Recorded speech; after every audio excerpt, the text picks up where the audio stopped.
Toastmaster members and guests, how many of you have heard of Title IX? Wow. Well, let me tell you, AXA is a better place because of Title IX, because I wouldn't be here if it wasn't for Title IX. And let me just give you a little bit of background.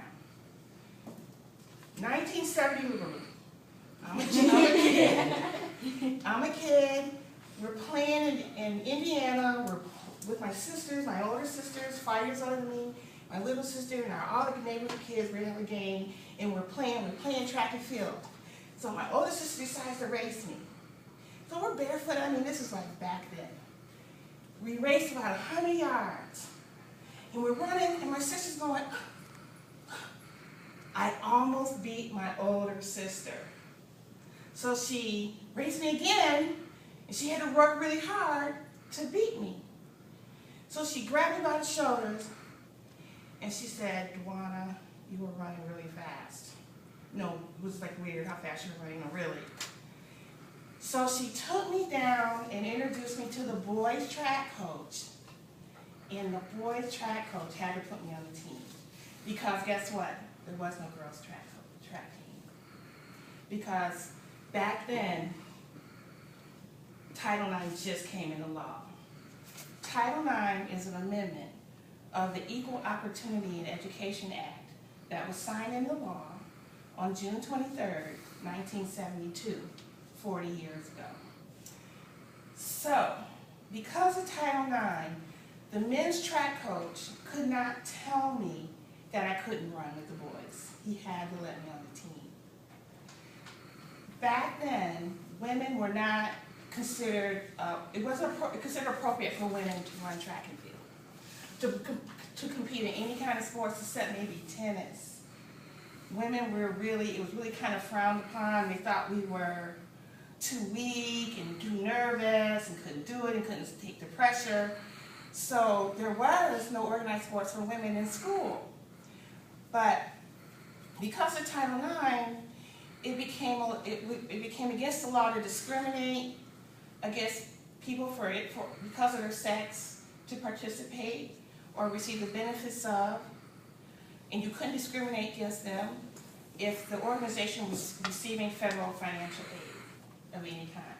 So when I was growing up, my dad played professional football for the Giants, the Bears, and the Browns, but I had no hope of following in his footsteps in any way because I was told I'm a girl.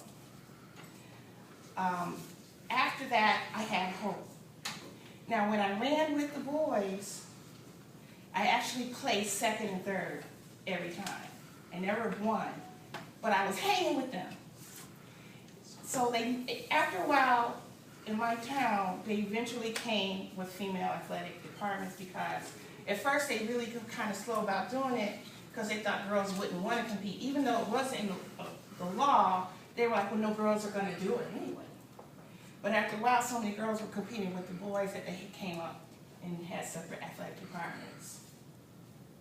I tell you, if it wasn't for Title IX, I wouldn't have gone to college. My mom always told me I had to go to college, but I had to figure out how to do it because she couldn't pay for it. So that did not include an athletic scholarship for girls, but because of Title IX, it did. It was a possibility. In high school, I was actually in the history of the state of my town, one of the fastest women. Even after 30 years, I still hold the 200-meter dash record. I still hold the 100-meter dash record. I won Outstanding Athlete of the County, and of the County of Elkhart, and of the City of Elkhart. I went on to Purdue University, not the chicken Purdue, but Purdue University, and ran track for Purdue University on scholarship.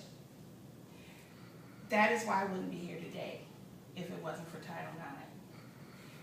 I really looked up to athletes such as Althea Gibson, who was the first African-American woman to win Wimbledon in 1958, and the first African-American woman to win the U.S. Open in 1959. I really wanted to be like her. I really wanted to be like Wilma Rudolph, who won 3 gold medals in the Olympics in 1964. I never did achieve that kind of glory, but I did get my school paid for, which was never a possibility before Title IX. I wanted to go to Notre Dame. If I went to Notre Dame University, I could have lived at home and gone to school. But guess what? Notre Dame was not a federally funded school, so Notre Dame didn't feel the need to offer a female athletic department. So I went to Purdue. I really, really think Title IX meant a lot. It's 40 years later, and this was the first Olympics that America sent more women than men to the Olympics. This was the first Olympics that women won more gold medals than men. Women won more medals than men. They won 58 medals at the Olympics. So because of Title IX, AXA is a better place, America's a better place, and we have all benefited. So now you know about Title IX.